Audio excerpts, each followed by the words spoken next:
Hi everyone, it's Ed from Runnable, and this is my head-to-head review of the Saucony Endorphin Elite 2 and the Nike Alphafly 3.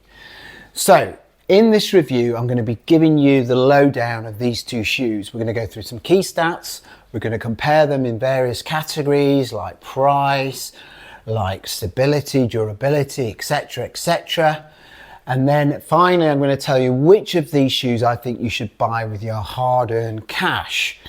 But before we launch into the two shoes side by side, it's worth remembering that for quite a while, it was the original Endorphin Elite, which was the biggest rival to the Nike Alphafly. So it was actually these two shoes, get it right Ed, these two shoes that were in competition. And literally until the Meta Speeds turned up, I think the closest shoe to the Alphafly for marathon running was the Saucony Endorphin Elite 2. A very good shoe, one that I used for the Berlin Marathon, so I can vouch for this being a really good marathon shoe. So I guess today we're going to find out whether the new version actually goes beyond the original and can really stake a claim to being the #1 marathon shoe, #1 super racing shoe, and can actually dethrone this shoe, which for many of you, and you see it when you start marathons or half marathons, this is the most popular shoe, particularly the green Volt version of this shoe. You'll see it everywhere. And maybe, just maybe, we're now starting to get some shoes in the marketplace that are serious competitors to the Nike Alphafly 3. And I think the Endorphin Elite 2 is definitely going to be one of those.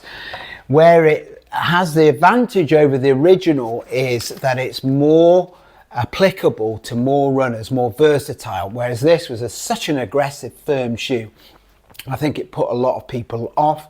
I think the Elite version 2, as we're going to talk about in this review, will be far more versatile and far more applicable to many runners, and it could mean a shift in power from the original king, the Alphafly 3, to the Saucony Endorphin Elite 2. We'll see.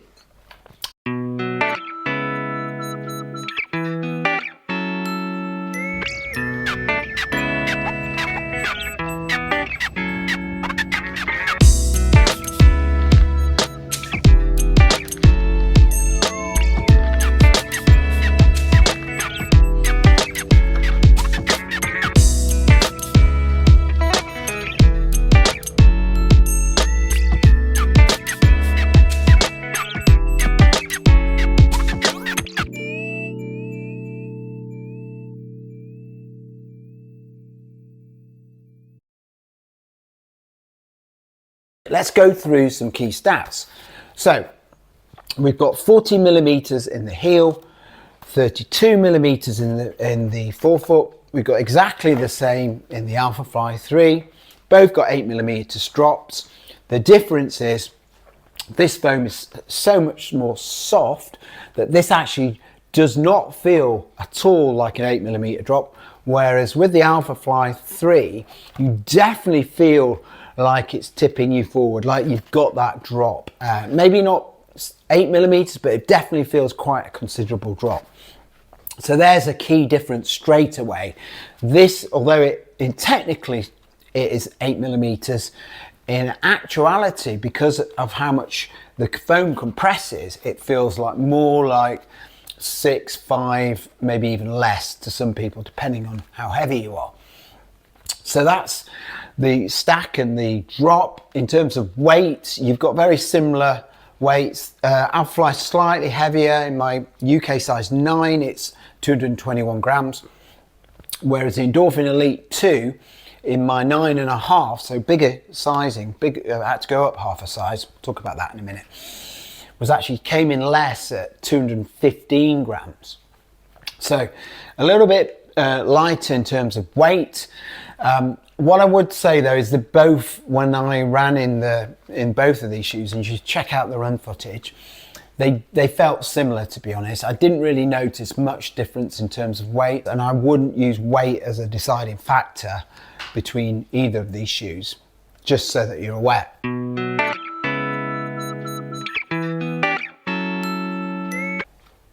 So they're the key stats. If we go through the uppers are actually got some similarities, right? So they've both got these kind of knitted mesh uppers that are this booty construction. So the tongue is integrated with the upper on both shoes.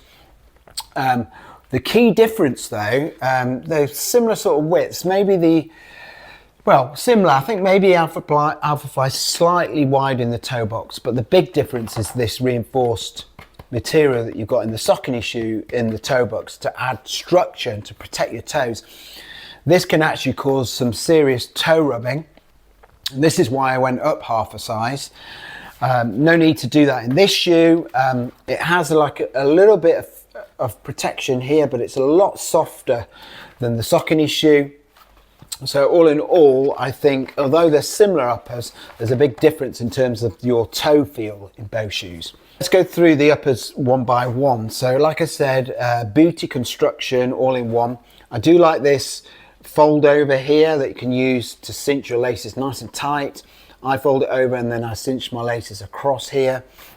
I get really nice lockdown in the Saucony Endorphin Elite. Got this nice pillow tab here, helps, you can pull it back when you put it on, and then it flings forward and grabs your heel once your foot's in place.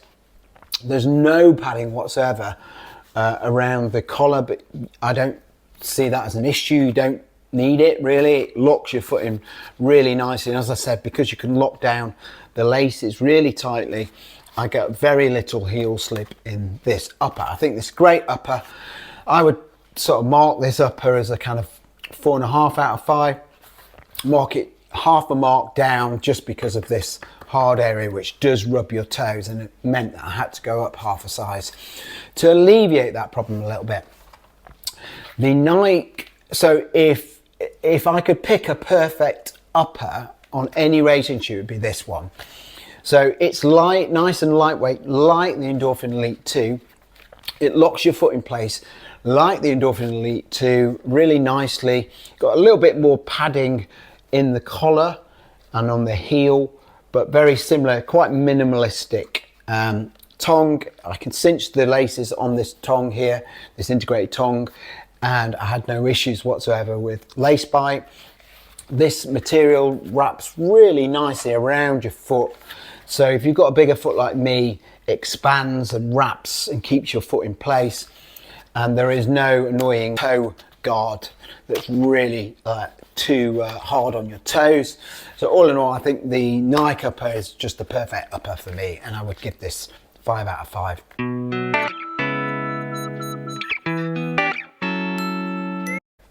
In terms of outsoles, let's have a look at them both. Both pretty similar in the fact that they've got really nice coverage on the forefoot. You've got some exposed area in the midfoot on both, and then on the heel you've got slightly more on the Saucony shoe than on the Nike shoe. Both have a similar grip, I would say. I would mark them, these outsoles, pretty much the same. I would give them a 4 out of 5. Not quite up there with Adidas like Traction or Puma Grip, but pretty much a tier down from that. And I had no issues with either shoe on wet ground, no slippage whatsoever. So I think they're both great outsoles. You know, if they had a little bit more coverage in this area, and on the Nike shoe a little bit more on the heel, they'd probably score higher. But I think 4 out of 5 is pretty good in terms of a super racing shoe, where minimalistic tendencies are in place in terms of amount of rubber coverage. I think this has got, these both got decent rubber coverage, considering that they are predominantly for racing.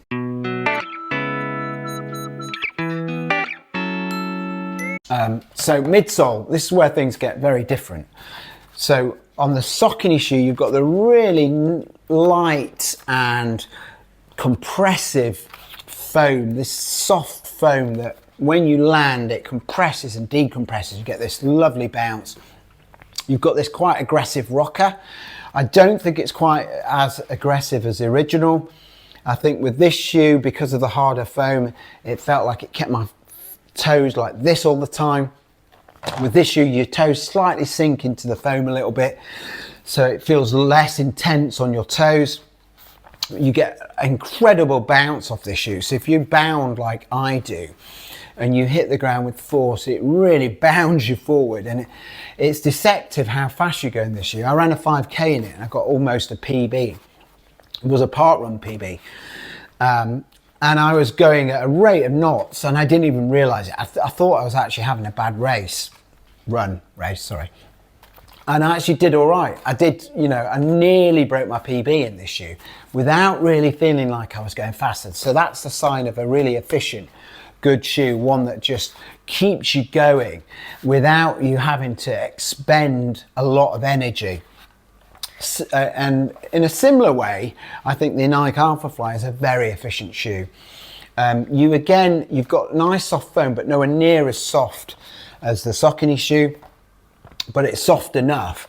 And then you've got the pods where I land around about here. I engage the pods, and if I hit with force, I get a nice pop off forward, and it's quite an aggressive but mechanical feel to this shoe, far more mechanical than this shoe. So for those of you who like a kind of natural feeling when you land, this is not your shoe. This is going to feel a bit weird, and you have to get used to running in the Alphafly 3. But once you do, it can be one of the most efficient shoes out there once you master how to run in this shoe. Whereas this shoe, again, I think you need to master how to run in this shoe, because you're getting this huge bounce that if you're not expecting it, can throw you a bit. And the first time I used this shoe, I was kind of having to really concentrate a lot on my foot strike. But now I've got used to it. Now I've taken it on a half marathon and 5k. I'm now starting to think less about where I land in this shoe, because I'm now understanding it more. It's kind of my muscle memory is in place on how to run in this shoe. And the only time I'm now having to think about it is when I'm going around tight corners. This is feels like quite a big shoe, and even big shoe compared to the Alphafly, which is a big shoe in its own right for a super racer. This just feels bigger on your feet for some reason. And this, you know, I wouldn't class this as a nimble shoe, but it did feel a little bit more nimble than this shoe when I was running with the both on my feet. Side to side. So watch the run footage actually, so you get an idea of what I felt when I ran in these shoes. So midsole wise, I think they're both really good, but in different ways. You've got really soft, bouncy, compresses, decompresses, and gives you that nice bounce forward. And here you've got a more poppy ride, still soft foam, but one which kind of like aggressively pushes you forward when you land, particularly if you're landing on these pods like I do. And if you land with force, it really throws you forward. So this is in a kind of mechanical way. So I would say this is slightly more aggressive. Both got decent rocker, and I think they're both very efficient rides. So I'm going to score them both 5 out of 5. I think they're really amazing midsoles. I can't really split them. In different ways, they are very effective. Some people will like the softer feel of the Saucony Endorphin Elite 2. Some people will like the poppy, aggressive ride of the Alphafly. It just depends what you like. But for me, both work, and I wouldn't hesitate taking both of these shoes. Tomorrow, if I had to run a marathon and I was told I had to run in either of these shoes, I wouldn't have a problem with either. I think they're midsole wise, they're both magic in very different ways.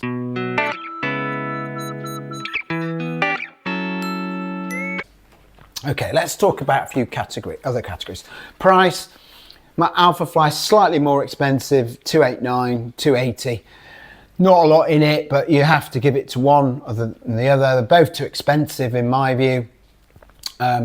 It's slightly even more annoying because the Saucony shoe, we get really ripped off here in the UK compared to America.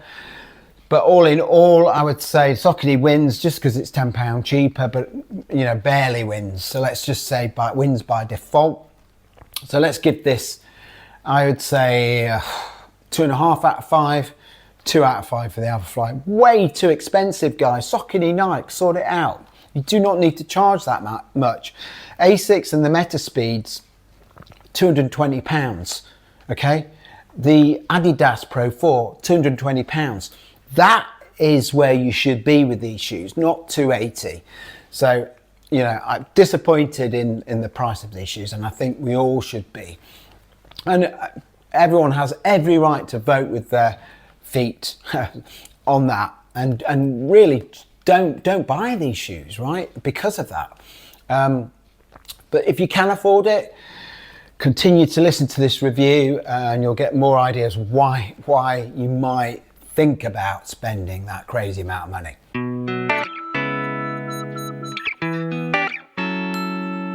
Let's talk about stability now. So again, this is quite an easy one for me because the more stable shoe is the Nike Alphafly 3. It's actually quite a stable shoe. You've got quite a decent landing pad here and a wide area in forefoot and heel, decently wide. If you look at them both together, okay, the Saucony shoe is just as wide, but the key difference here is that this is a firmer foam. It's not firm, but firmer. So, and you get a more regular bounce. I know it throws you forward, but it's more regular. You don't get bounced from side to side too much in this shoe. Whereas with the Saucony shoe, particularly if you're a heel striker, you'll sink into this heel, and then you can get some lateral medial movements, which can throw you off a little bit. And then also when you're cornering, because of how soft the foam is, your foot does move, your ankle will move side to side, despite there being sidewalls here. So Saucony have done what they can, given how soft this foam is, to make it more stable with the carbon plate. Both shoes have got carbon plates, by the way. I didn't mention that in the midsole. We'll talk about that in a minute when we talk about speed. But yeah, the carbon plate here helps for stability reasons, while in the Nike shoe, I think it's more to throw you forward along with the pods. But yeah, going back to stability a second, that has got a nice wide landing pad, but because of how soft the foam is, I just feel like this is never going to be the most stable shoe. Whereas I think the Nike's not a bad option actually for those of you that are looking for a fast shoe but you want a stable ride, particularly you heel strikers. You've got a decent landing area and it's firm enough to take the compression and not throw you all over the place like this shoe can do. So Nike, I'm going to give 4 out of 5 for stability, and for the Saucony Elite 2, you're going to get 3 out of 5.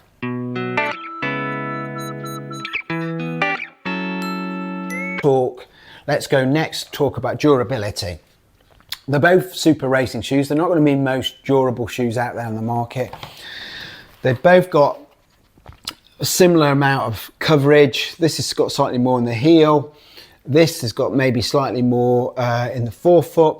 I think though that the Nike shoe, because of how it is a little bit firmer, may be more durable than the Saucony Endorphin Elite, but it's a guess really. I haven't run enough in these shoes, and I've heard a lot of people have ripped off, heel strikers have ripped off these areas already, and this area here breaks down very quickly in the Nike shoe.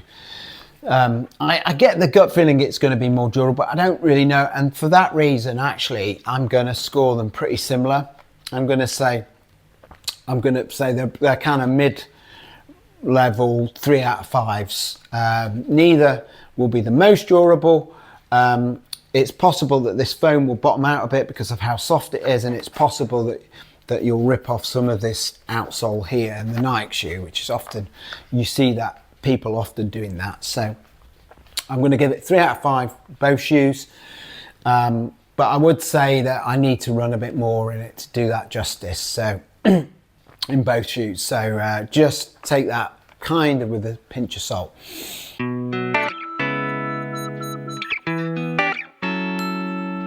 Okay, let's talk about speed now. This is a bit more interesting.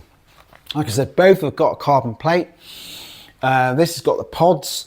This has got the really nice soft bouncy TPPE foam. This is PEBA foam. What I would say for both shoes, I think they're pretty similar in terms of speed, but in different ways. And it's a bit like our conversation about the midsoles. I think on the Saucony shoe, I rely on the bounce, the soft foam pushing me forward, bouncing me along, bounding me along. Whereas with the Nike, I think it's a little bit more mechanical. You land, you crunch the pods, they pop you forward. It's more of a pop, it's more of an aggressive pop. I think for that reason, they're both very effective shoes for going fast. This is kind of a set and cruise shoe. This is like a bound and just like keep bounding forward shoe. I think to set an even pace, I think it might be slightly easier to do it in the Alphafly, but to actually pick up some real speed and just go for it, it might be easier in the Saucony Endorphin Elite. And as is proven with my 5K, this was a very fast shoe going down those long straights. So I think both shoes for these road marathons are going to be really good for those long straight roads where you have to fly, you just fly forward in a straight line. So all in all, I would say I'm going to score them the same. I think they're both right up there, 4.5 out of 5. I think the only shoe that I own that I think is potentially faster is the Metaspeed Edge Paris, maybe the Sky Paris, but these two are definitely, or maybe the Hoka Cielo X1 2.0. Are there any more, Ed? I think that's about it. Maybe those shoes, but I think these are pretty much up there. And I think in terms of marathon distance, these two could actually be the quickest of all of them because of how cushioned a ride and how comfortable they're going to feel over that distance. So that's speed.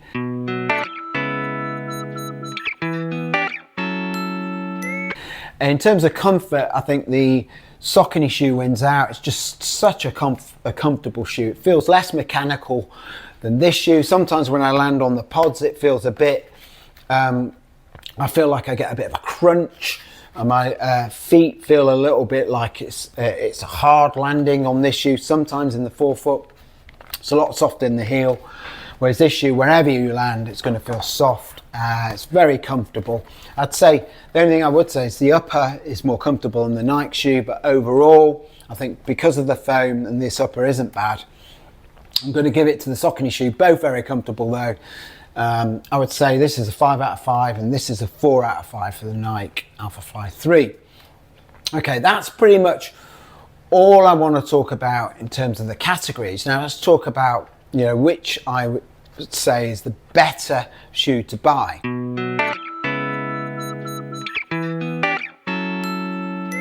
So if we're talking 5Ks, I think they're both very similar. I maybe would slightly give the edge to the Saucony shoe based on how I've run in it recently. I think this, just with that extra bounce you get from this shoe, I think particularly on those 5Ks where it's just long straight, I think you can pick up more pace in this shoe. But this is a close second. In terms of 10Ks, I think maybe this is where the Alphafly comes into its own. It seems like the perfect distance for this shoe, along with the half marathon. They're very similar, to be honest. And then for the marathon, well, I've not run a marathon in either of these shoes, but if you were to ask me now, like tomorrow you're going to run a marathon, which one would you pick? I would pick the Saucony Endorphin Elite 2.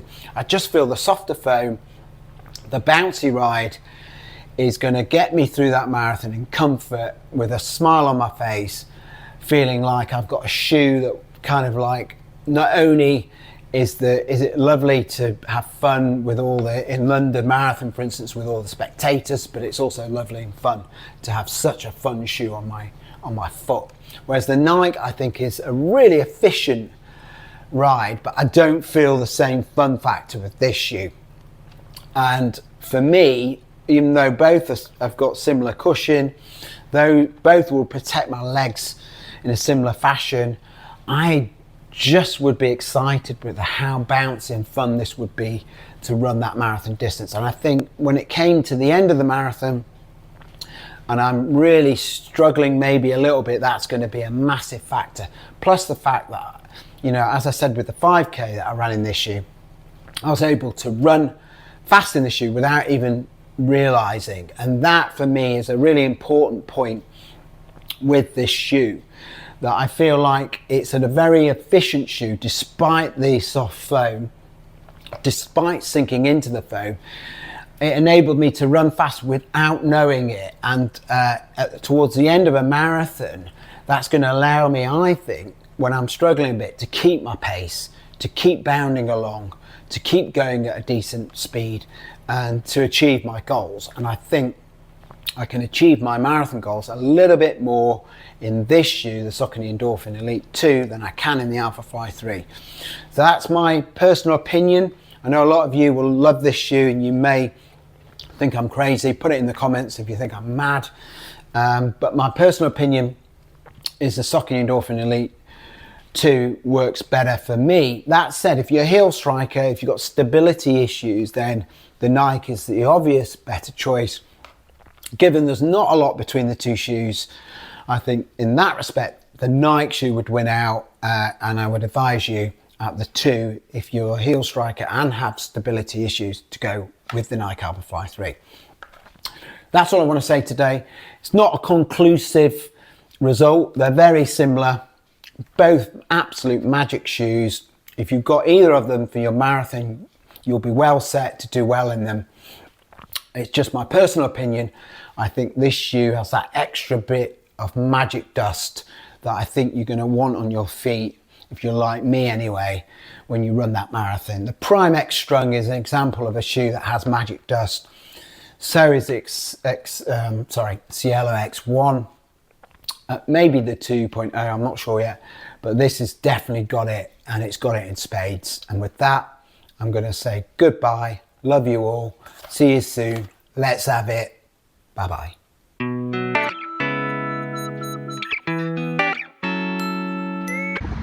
Hi everyone, it's Ed from Runnable.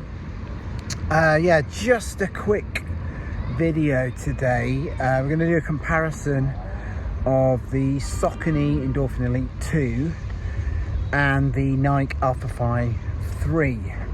So both shoes, obviously the Nike shoe has been out for quite a while, and for quite a while it was in competition with the previous iteration of the Endorphin Elite 2, the OG. They were seen, you know, side by side as possibly the two like market leaders in terms of marathon racing shoes, although by far the Nike Alphafly was the most popular out of the two. I think the original Endorphin Elite had some issues for a lot of people with it being quite firm, very aggressive, and the Nike shoe was seen as a lot more versatile, could suit a lot more people. You know, even now when you do marathons, you're going to see far more people with the Alphafly 3 on their feet than you ever will the Endorphin Elite original. But that has changed somewhat with the version 2 of the Endorphin Elite. So Saucony have made a shoe that's a lot softer, slightly less aggressive, and in my opinion a bit more versatile. It has some issues, particularly for those who are heel strikers, those who maybe have some stability issues with the foam being very soft. But all in all, I think it's a lot less aggressive and a lot less scary proposition for those looking to take it the marathon distance. So, without further ado, let's have a look at the shoes. The other similarity between these two shoes actually is the upper has this booty fit construction, and they're two of my favourite uppers out there at the moment. So anyway, let's do the side-by-side comparison run, and then we'll get back to you and do a full debrief of what I think about the shoes. I've run with the Saucony Endorphin Elite in both a 5k and a half marathon now, and I've run a 10k and quite a few 5ks in the Nike Alphafly 3. So I've got a fair idea what it's like to race in these shoes, but let me see what it's like, what they're like side by side, one on either foot, and I'll give you my thoughts. And as always, I love you. I'll see you soon. Let's have it. Bye bye. Okay, let me just show you the shoes. as I walk, proving that I've got them on. Okay, get the camera back.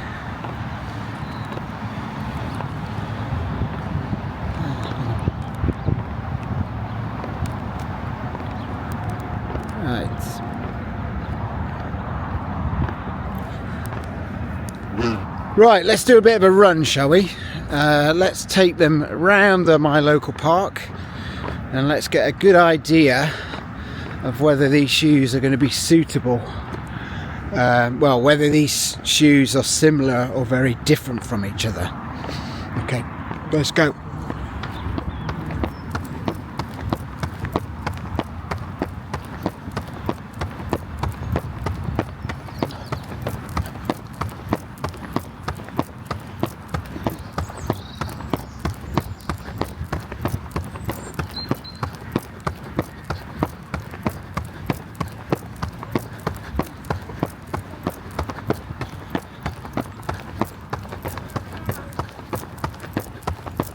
Okay, so first impressions.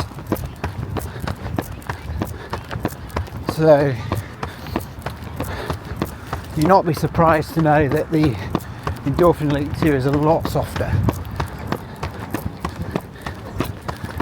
It's a lot more pop, a lot more soft and bouncy. Although that's not to say the Nike shoe isn't bouncy. It's just a bit more poppy.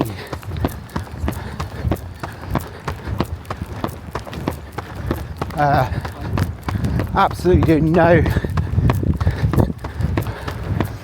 footwork in the Alphafly.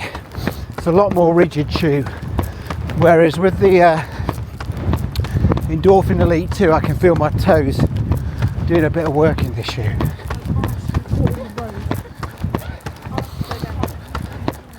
So those that have got toe mobility issues, straight away I'm thinking the Nike shoe is probably going to work better for you. Both have got nice roll throughs when I land on the forefoot. So in the Nike shoe I'm kind of landing where the pods are, so you get that kind of crunch and then thrown forward. And with the Endorphin Elite, I'm landing in the soft area of the forefoot. I do feel it's slightly sinking in. My foot in the Endorphin Elite. There's get none of that with the Nike shoe. The Nike shoe feels a little bit more streamlined. So the upper clings to my foot, wraps around my foot a little bit tighter than in the Endorphin Elite,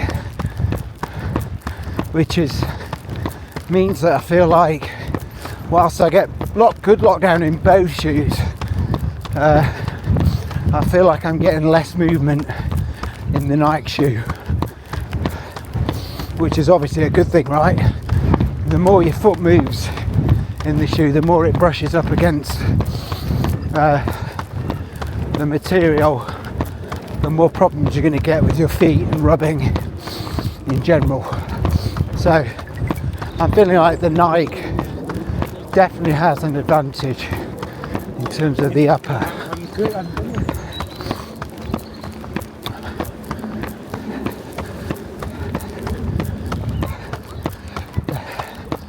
Right, let's go a bit quicker now.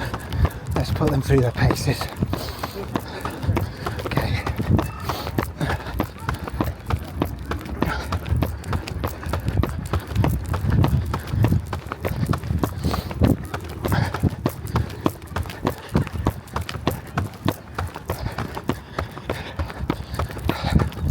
Both feel really rapid. Right, up a hill now.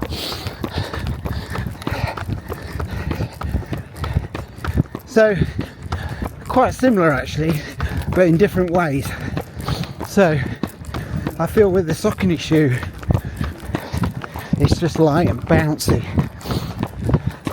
and I feel like it bounces me along, bounces me forward. Where with the Nike shoe it's firmer, not firm by any means, but firmer. And it feels quite efficient. Where I land, I get that nice spring from the pods, and it launches me forward. I'm getting less upward movement, and it's more launching me forward. I do feel like, weirdly, despite the size of the Nike shoe, which is a big racing shoe, right, it feels a little bit less nimble. Sorry, it feels a little bit more nimble than the Endorphin Elite 2, which is not what I expected.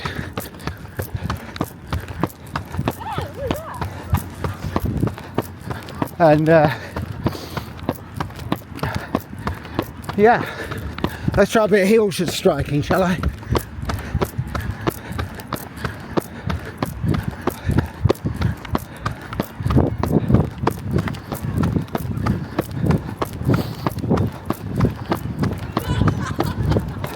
So the heel in the Nike's definitely firmer, and so the transition seems a bit better.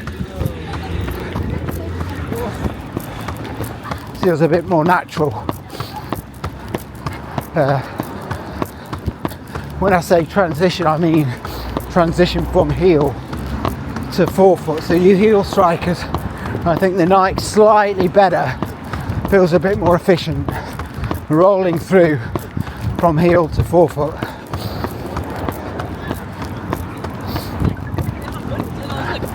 Straight away, what's obvious is neither of these feel very natural. They both feel like shoes you're going to have to kind of get used to, if you know what I mean. You know, they're not the kind of shoes you just put on and you've conquered straight away, because they feel so natural. I would say the Adidas Pro 4 feels a bit more natural than these shoes, sorry. But they're both, you know, very efficient shoes. I can tell that just running in them now. Very nice to run in. Actually, the Nike is feeling less firm than I thought it was going to.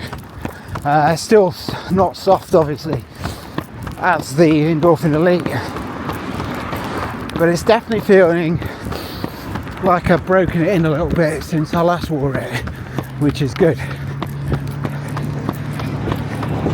So the Z Mech is actually broken in somewhat. Maybe I'm getting a bit more spring from the pods now because of that. Let's go across it.